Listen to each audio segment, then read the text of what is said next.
La jueza en el caso Uribe ha demostrado una hostilidad preocupante, abogado Granados.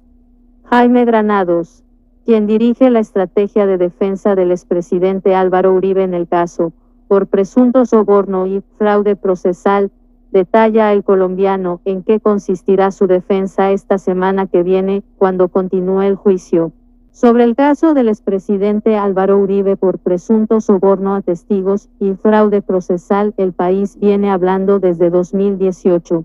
Nunca antes había avanzado tanto un proceso judicial contra un exinquilino de la Casa de Nariño. Bueno, gente, se confirma, el abogado de Álvaro Uribe denuncia a la juez corrupta y dice de que esta juez una amañada. Gente, le ha negado a los abogados de Álvaro Uribe ejercer su derecho de defensa. Le ha negado múltiples evidencias probatorias y el tribunal, esta juez corrupta, había negado más de 50 pruebas y el tribunal se las revocó. Recordarán ustedes, lo ha dicho el mismo abogado y hemos denunciado de que esta juez está aliada de estos asesinos de izquierda comunista. Esta rata, esta niña de criminales, gente, dejó otros procesos a punto de prescripción para perseguir a Álvaro Uribe. Gente, dijo esta rata de que iba a poner todo el tiempo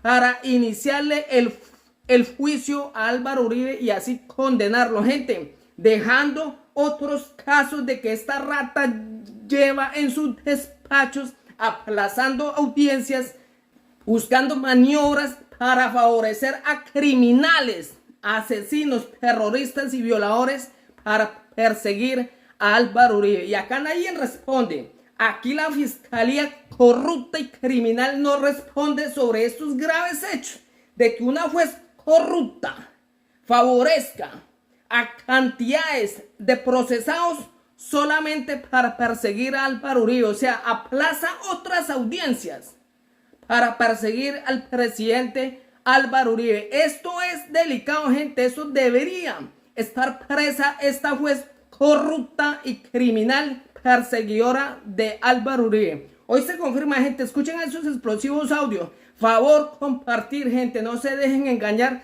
de estas ratas de izquierda comunista. El abogado de Álvaro Uribe hace una grave denuncia contra estos jueces corruptos y ladrones. La jueza en el caso Uribe ha demostrado una hostilidad preocupante, abogado Granados.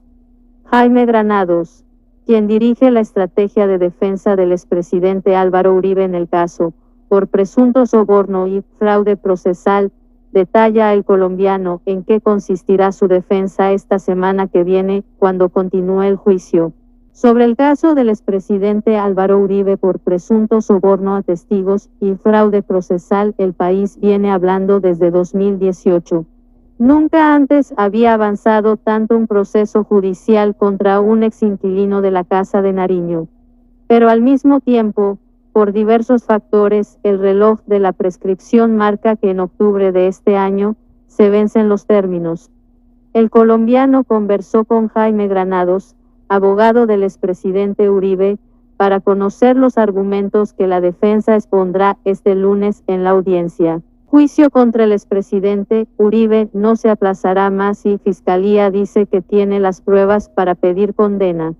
¿En qué parte del proceso se encuentra el expresidente Álvaro Uribe con el inicio de la primera parte del juicio?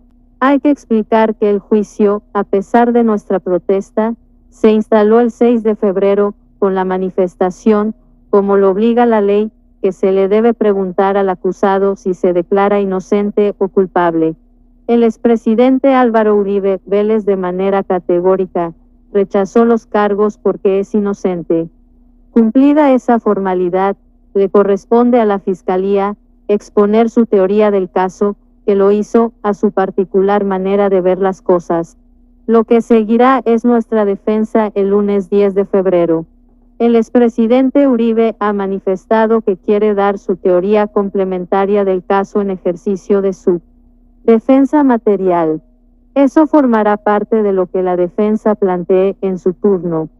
¿Qué fue lo que decidió el Tribunal Superior frente a lo que ustedes estaban pidiendo como pruebas? El tribunal tomó dos determinaciones fundamentales de fondo y además hizo una exhortación al final. ¿Cuál fue la primera de fondo? Referida a las exclusiones probatorias de las grabaciones, acompañadas por la Procuraduría, como ilegales y que, por tanto, debían ser excluidas apenas se detectasen. La jueza había considerado que no excluía las grabaciones porque la Corte Suprema en su sala de instrucción las había validado y que ella no podía ir en contra de esa determinación, pero que además estaba de acuerdo en el análisis de fondo de esa determinación. Nosotros, al cuestionar esto en apelación, postulamos lo contrario, que en ese momento, era en esta audiencia preparatoria, para eso se estableció, y que fijamos en detalle los motivos por los cuales eran ilegales. El tribunal, en su criterio, que acatamos pero no compartimos, determinó que por las mismas razones expresadas por la juez en cuanto a que la Corte Suprema se había pronunciado, ya habían sido validadas. Pero se separó el tribunal, y eso es muy importante, de la juez al establecer que sí era posible que se diera un debate, porque todavía no estaba cerrado este asunto ante el proceso de su primera instancia. Implica, por tanto, que siga abierto el debate. En segundo lugar, el tribunal determinó revocar la mayor parte de las pruebas que habían sido negadas por la jueza. Estamos hablando que en su momento, cerca de unas 50 pruebas de carácter testimonial y documental, en su mayoría testimoniales, habían sido negadas por la señora juez. El tribunal revocó cerca de más de 40, aproximadamente 44 pruebas de carácter testimonial, a favor de la defensa. ¿Eso qué significa? Por ejemplo, gracias a la decisión del tribunal, que fue razonada y opuesta a lo que dijo la juez de primera instancia, si es determinante poder establecer, por ejemplo, la relevancia de las comunicaciones que tuvo vía chat el testigo Carlos Eduardo López Callejas alias Caliche con el entonces representante de la Cámara, Álvaro Hernán Prada. 2. No solamente a la regla de la mayor evidencia, sino por razones obvias, como se va a desechar una entrega, además con una extracción forense, mediante documentada de la totalidad de las comunicaciones y preferir unos pantallazos editados. Eso realmente sería un contrasentido y, en buena hora, el tribunal revocó y permite a la defensa hacer ese ejercicio. Colombia. Jueza negó solicitud de aplazamiento y quedó en firme el inicio del juicio oral al expresidente Uribe. Señalar eso, teniendo en cuenta que el sistema judicial les ha concedido la razón en algunas garantías que han solicitado, ¿no es un mal mensaje para el Estado de Derecho? Pues yo creo que es una sensación mixta, porque de un lado, en la primera instancia, hemos encontrado una constante oposición de la juez, que preside el caso, de reconocer esas garantías básicas, lo vimos desde la audiencia de acusación. Lo vimos también en la preparatoria y lo estamos viendo ahora iniciando el juicio. Y cada vez que hemos tenido que ir ante el tribunal, pues se ha podido de alguna manera corregir el desafuero, especialmente cuando incluso nos tocó recurrir al mecanismo excepcional de una acción de tutela. Y también nos tocó recurrir a un recurso de queja y también nos tocó recurrir la apelación en esta negativa de pruebas y ahora, pues estamos confrontados con estas últimas decisiones. Entonces el hecho de que el tribunal de alguna manera haya avalado las garantías del expresidente Álvaro Uribe Vélez, pues es una manifestación de la vigencia del Estado de Derecho, pero el hecho que también la juez de primera instancia las haya negado, como se ha visto de manera sistemática, pues está poniendo en peligro la vigencia del Estado de Derecho en cuanto a la garantía de imparcialidad del juez.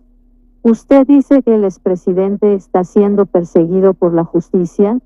Pues, está siendo perseguido políticamente, es un caso clásico de la lawfare guerra jurídica. Recordemos cómo fue que se originó este proceso en el año 2018 en medio de la campaña al Congreso donde el expresidente sacó como senador la más alta votación en la historia. en donde su partido, el Centro Democrático, obtuvo la presidencia de la República.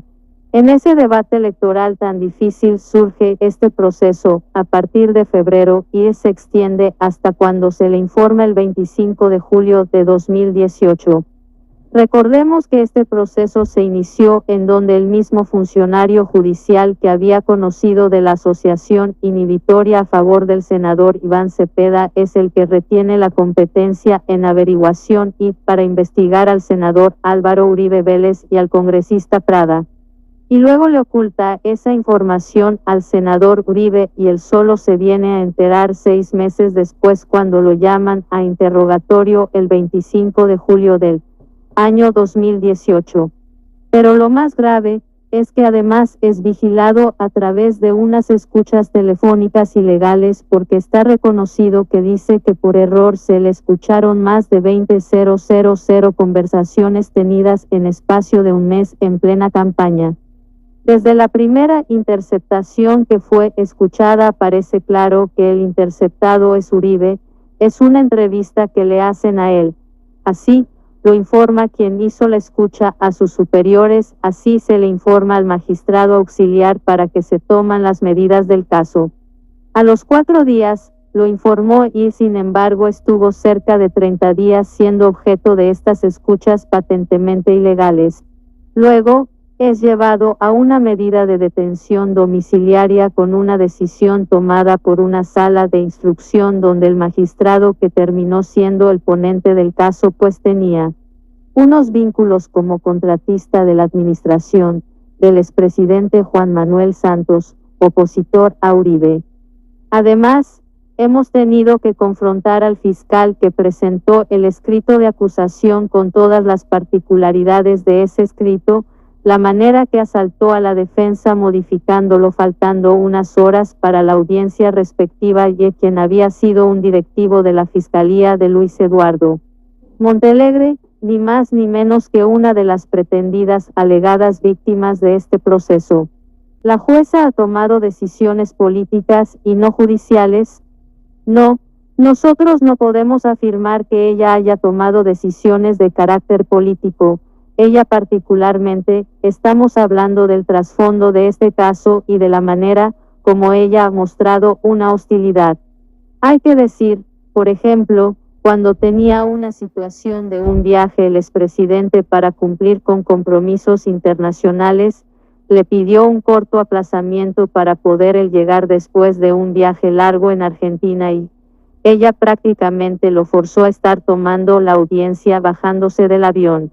Es decir, con una actitud totalmente irrespetuosa, atropellando no solamente la dignidad de un expresidente y senador, sino de una persona que tiene 72 años de edad y tiene la dignidad humana como cualquiera. Me parece que ha habido múltiples actuaciones desobligantes y se han dejado las constancias respectivas. Los términos de este caso vencen en octubre de 2025, es decir, en 9 meses, y hay un sector político del país que señala que ustedes están buscando dilatar el juicio para que los términos se venzan. ¿Qué responde? Nosotros no tenemos ninguna injerencia o responsabilidad porque se acerque el término prescriptivo, el 8 de octubre de este año. Por la sencilla razón que si el proceso hubiera continuado como lo determinó cuando se hizo el traslado al sistema acusatorio, en la decisión tomada por la juez de control de garantías, quien no solamente dejó en libertad al ciudadano Uribe Vélez, sino que además consideró que no estaba imputado, si eso se hubiera quedado, los términos de prescripción se extendían hasta febrero del 2030. Hay una posibilidad de que el expresidente Uribe sea condenado. ¿Qué sigue si esto pasa? Cada vez que estamos frente a un proceso penal y cuando ya estamos en etapa de juicio, teóricamente, existe un riesgo de condena porque las alternativas son la absolución o condena. Pero hay que decir que la presunción de inocencia se mantiene incólume en el caso del expresidente Uribe. Estamos convencidos, y así quedará probado en el juicio, que es inocente y que deberá haber una sentencia correspondiente con esa realidad. Para nosotros no se contempla sino de una manera especulativa ese riesgo que usted indica y por el contrario estamos ciertos desde el punto de vista de los elementos de prueba que la única alternativa jurídicamente viaje es su absolución.